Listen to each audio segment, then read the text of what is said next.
Thursday, December 15th, 2022. It is 12:52 p.m. With the staff there at Tallulah, please introduce yourself for the record.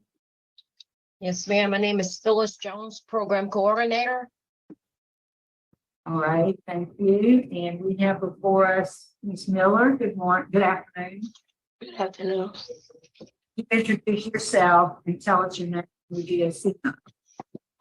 My name is Mariah Miller, and my DLC. The DOC number is Wait. 767-158. 767-158. That's what I got. Good. So, Ms. Miller, you're classified as a first felony offender, and you are currently serving a 10-year sentence, having been sentenced in Calcasieu, May 27, 2022. Trafficking is your offense. The parole eligibility date, July 23rd, 2022. You do not earn good time, and you have a full-term date in March of 2029. Does all that sound right to you? Yes, ma'am. All right, your case has been assigned to Mrs. Jackson for her question. Good afternoon, Mariah. My name is Bonnie Jackson. I'll start with questions. How old are you, Ms. Miller? 28. How much education do you have? I dropped out of school up in 9th grade because I got pregnant. So, And got the GED? well, since I've been here, I signed up twice for it, but never got to getting enrolled. So Tuesday, I signed up again, and I'm waiting for them to get back with me. How many children do you have? Ma'am, How many children do you have? 1, How old is your child? 10. And so you had him when you were 18? I had her when I was 16. I'm 28, she's 10. Oh. Well, 10 from 28 is 18. I didn't, okay. She's 12. Is she 12? 10. Is she 10? So you were 18.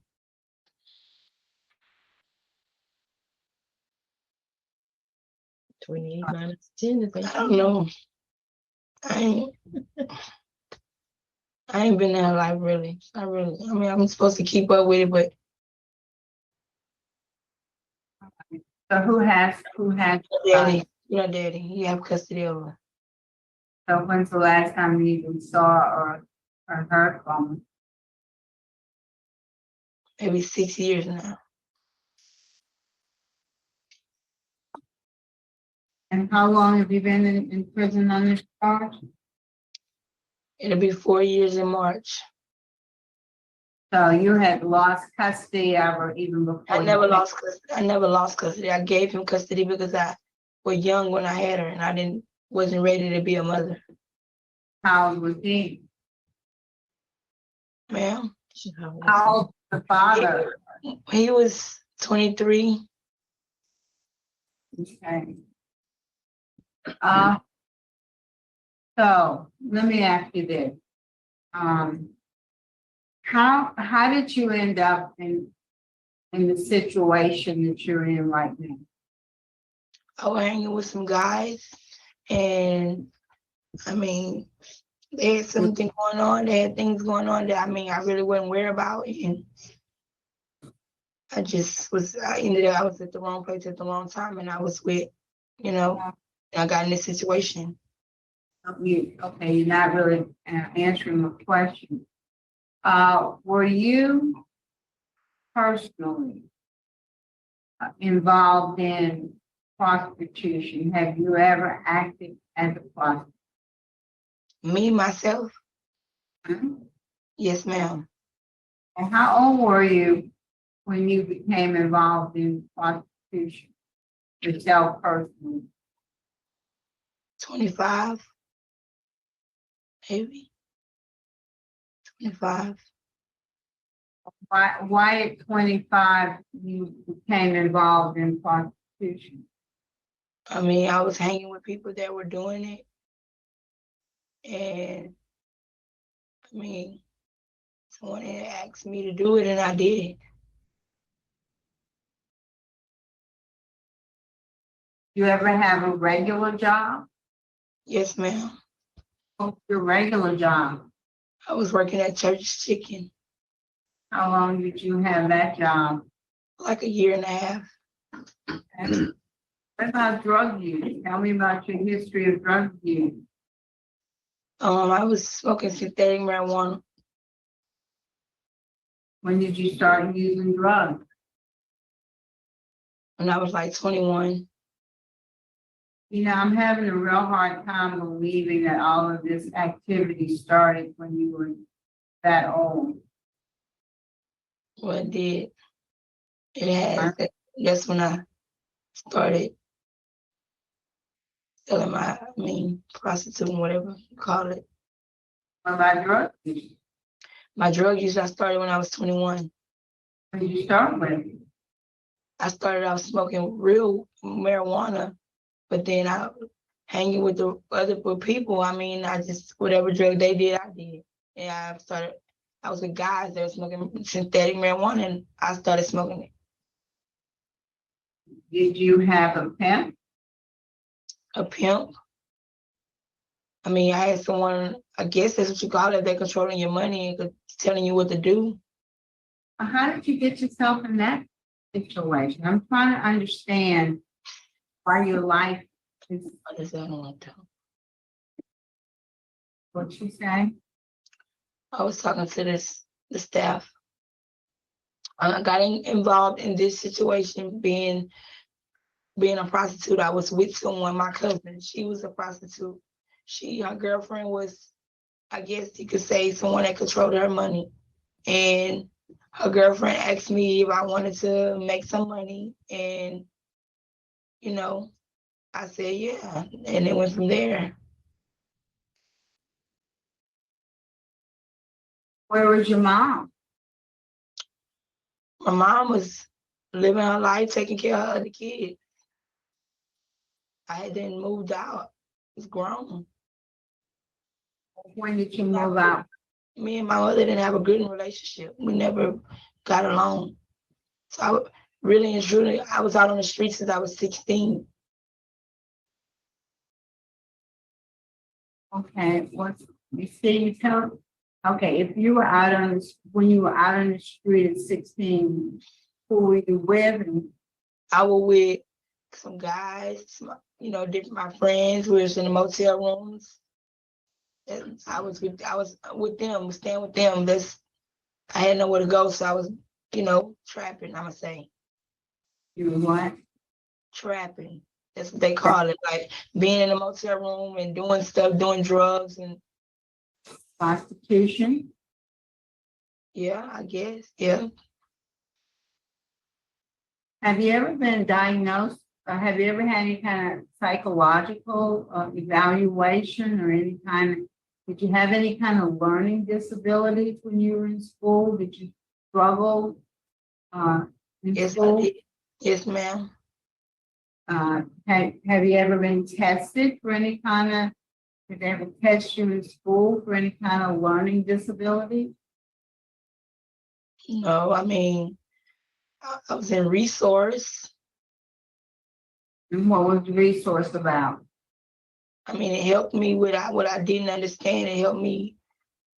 Broke it down for me more to where I could understand it.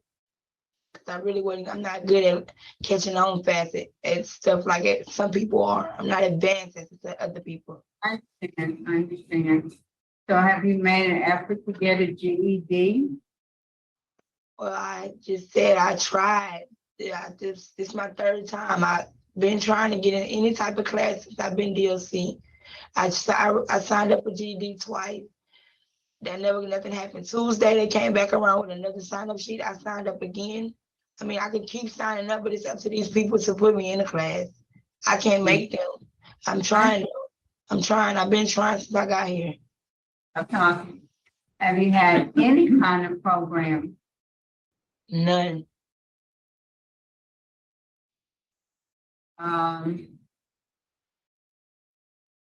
Well, how are you gonna, whenever you get out, whether it's today or whenever the full term of the sentence is, How are you gonna survive? How are you gonna take care of yourself? How are you gonna live and not go back to that same life? I don't want to live that life no more. I learned. I don't want to live that life. I want to go out there and be a mother to my child. I lost my mom since I've been here. My mom passed away October last year on the 17th. I have siblings out there that has nobody. Like, I want to be that person Okay, to show my mama that I can be a woman and be somebody else. right, stop talking for me. You don't have a place to live. Yes, I do. Yeah. My Aunt Brenda. And is she on the call today? No, she couldn't. She had to be at the doctor's appointment. She's sick right now with lupus and thyroid. She's fighting a disease. Okay. You think she's able, well enough to take you on? Yeah, Why? Why do you think that? because she raised me. I mean, when I wasn't from my mom, when the time my mom, I was a newborn, my mama left me. She been there. I was with her, but I got older. When I was like 15, I decided to go. I wanted to go try and move my mom. From the newborn to 15, I was with her. She took care of me, and still to this day, she take care of me while I'm in jail. I ask you this, when things didn't work out with your mom, why didn't you go back to your aunt? Why did you start living on Because it was rules and regulations, and I didn't want to follow them. Well, there's still gonna be rules and regulations you might not want to follow. You're right, but like I said, I learned my lesson. Whether I gotta learn more, I learned. I learned a lot of things within 4 years that I wish I would have known before that I know now. Well, how do you feel about getting a 14-year-old involved in that life? How do I feel? I feel horrible about it. I didn't involve her in that life. She was with, the people that I was around were dealing with her, and yeah, but I feel horrible about it because I would for somebody to do that to my child, but I didn't do anything wrong. Why are you in jail? I'm in jail because these guys that are incarcerated with me were doing what they were doing. And I didn't know nothing that was going on. So I got arrested, and these people came and told me everything that was going on when they was questioning me. I couldn't even answer a question because I didn't know it. I didn't know. If I would have known, I would have told. I didn't know nothing. I had nothing to tell. But you got the longest sentence of anybody. Yeah. You're right. And why is that? I don't know, because I'm not the one. I can't get her pregnant. I didn't get her pregnant. Or I'm not the one that could sexually mess with her any type of way. I can't do that. I didn't do that. And you could make it so other people could do that too. I couldn't make nothing. Whatever she had her own mind. I can't make nobody do something they don't want to do. How could I make her do something with somebody? That's not even me. That's not even something I would do. I have a little girl. Okay. All right. Can I speak to the staff in the room? Right here, ma'am. Hi. What can you tell me about Mariah? I just met Miss Mariah the other day when we did her screening. That was the first time I'd seen her. What kind of programs do y'all have available at your facility? It seems like she's not had any kind of programming, and she obviously needs a lot of help. So what do y'all offer there? We offer, there's a variety of classes and programs that we do offer. It's most unfortunate, and she has applied for programming. DOC's policy is they've got to be 5 years short before we place them into programming.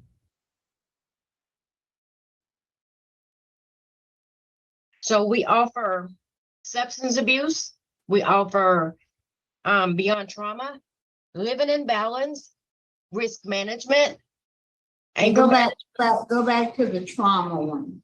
beyond trauma, She needs to be in there. she needs to be in beyond trauma, no problem. Can you get her into beyond trauma? Yes, ma'am. Yes, That's- ma'am. Those are some of the, as long as we have a court order or that is ordered by the parole board, then it's done. Okay. All right, any other questions? Ms. Jackson, would you Yes. also like her to attend substance abuse? Yes, but also sex offender treatment. Okay, that as well. We offer that as well. Okay. Okay. Stop dancing. I've been right next. All right, Mariah, is there anything you'd like to say to us before we vote? Well, I thank y'all so much for granting me this day to be in front of y'all for the parole board. Okay. Thank you. All right, Mariah, you've had a lot of things happen in your life that have contributed to your situation. You know, you're in a lot of ways as much a victim as the person that you are accused of victimizing. The people have victimized you. So my vote today would be to grant your parole conditionally upon completion of sex offender treatment, substance abuse treatment, and completion of beyond trauma. Yes, ma'am. Where are you from? Lake Charles, Louisiana. Upon release, you are to.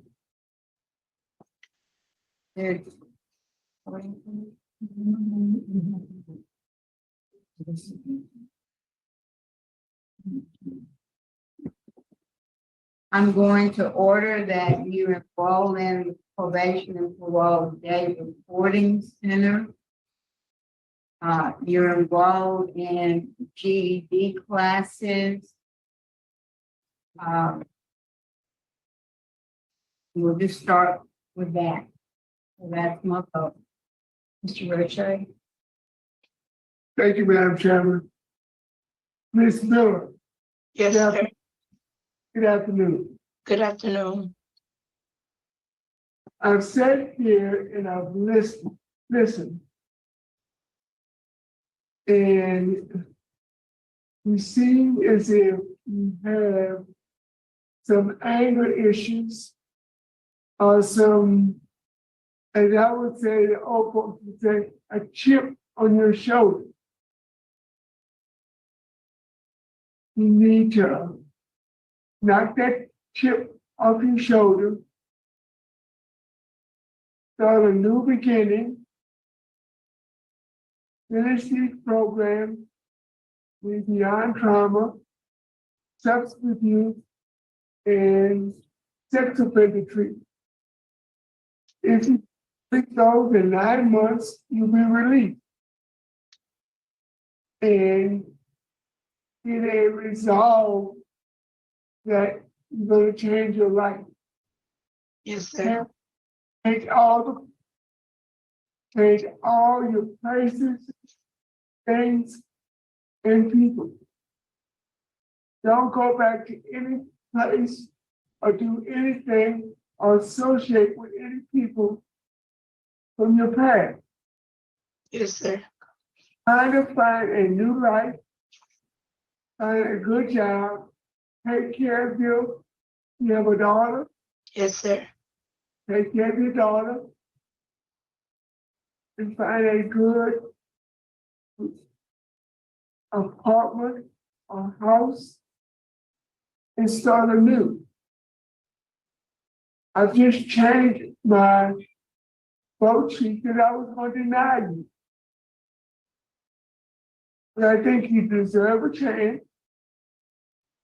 And I'm going to agree with Ms. Jackson to grant you conditionally upon completion of beyond trauma, substance abuse, and sex offender treatment.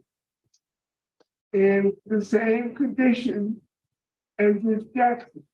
Young lady, you're 28 years old. You have a chance of creating a new life for yourself.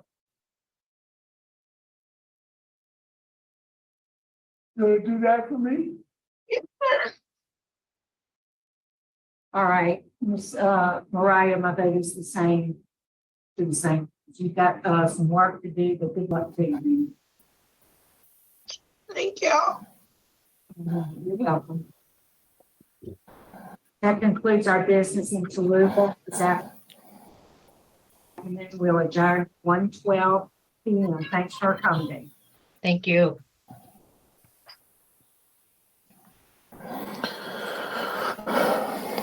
So where do we start? Where do we unpack this? I think that they hit it on the head in terms of how to handle the situation. I mean, I for one agree. I don't think we're looking at someone who is trafficking a young woman, which is what she's been charged for, 10 years sentence. I think that we are looking at a victim that has been victimized much of her life and possibly getting the largest sentence because she was the least sophisticated, least intelligent, probably didn't ask for an attorney, and she was just an easy target. Let's be real, she's been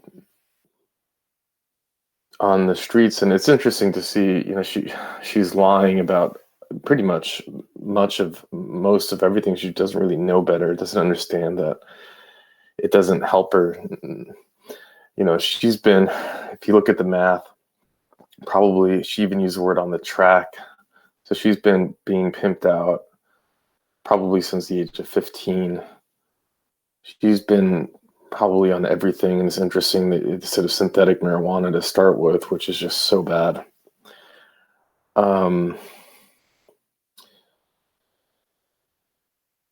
She probably, has a learning disability, or has just been so beat up in the street, she just doesn't, didn't remember her own DOC number, and that's after 4 years. Didn't know the age of her daughter, and I don't think that's only because, I think I think she must have some type of disabilities. And it's interesting if you think about it, like it's probably the best thing that ever happened for her to get locked up. She wasn't on a path of doing anything with her life, and things would only have gotten worse. And the idea that she can get out probably in a year after she's done her programs and hopefully be on the right track. You saw her break down and cry, and sometimes people just need people to believe in them. And I think that that's what made her cry, just having someone believe in her, someone take a chance on her, someone trying to help her. This is someone who wants help. She wants a better life. She has never had a chance. And the only issue I have with all of this is that I don't see how she changes her people, places, and things. It's one thing to say, go get a new apartment, but how is that possible? Like, she needs the Parole Project to get behind her. She needs an organization, a non-for-profit, to find her and help her, because otherwise she's going to get back out of prison. Who's going to be waiting for her? You can count on it that her pimp's going to go and find her, and she'll be back on the street. So that's the way that I think this needs to conclude, is that you do need some type of organization to come in and step in and help her. Otherwise, we're just putting our heads in the sand. and praying for a miracle. But that's my thought. I'd love to hear yours.